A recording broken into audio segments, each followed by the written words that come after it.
আবারও গাঁজা বিরোধী অভিযানে বিরাট সাফল্য পেল ত্রিপুরা কলমচৌড়া থানার ওসি নারুগোপাল দেব। ত্রিপুরা সিপাহীজলা জেলার সোনামুড়া মহকুমার কলমচৌড়া থানার পুলিশ আবারও গাঁজার চারাগাছ বিরোধী অভিযানে বিরাট সাফল্য অর্জন করেছে।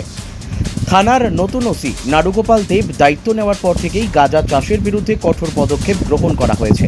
দীর্ঘদিন বন্ধ থাকা গাঁজা বিরোধী অভিযানের পুনরায় সূচনা করে শুক্রবার সকাল 7টা থেকে দুপুর 12টা পর্যন্ত বাগবের গ্রাম পঞ্চায়েতের গভীর জঙ্গলে অভিযান চালিয়ে বক্সনগর বন দপ্তরের দক্ষিণ ও পূর্ব দিকে ছড়িয়ে থাকা প্রায় 14 কানি বনভূমিতে গাঁজার চারাগাছ ধ্বংস করা হয়।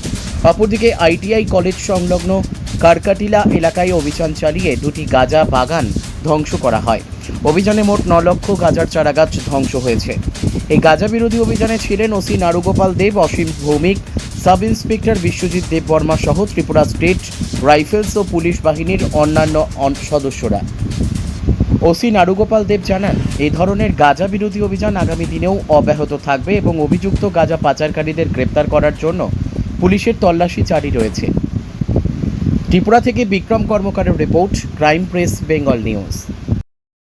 আমরা বাগবের ফরেস্টল্যান্ড এরিয়াতে কলসিমুড়া, এটা ডিপ ফরেস্ট এরিয়াতে আমরা দুটো জায়গায় আমরা আলাদা আলাদাভাবে গাঁজার চারা গাছ ছিল প্রকাশ করেছি। কত হেক্টর জায়গা আছে?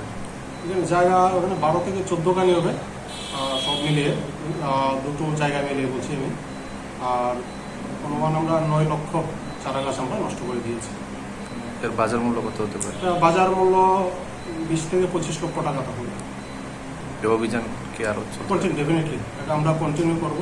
যখন যখন আমাদের কাছে খবর আসবে আমরা তখন করব।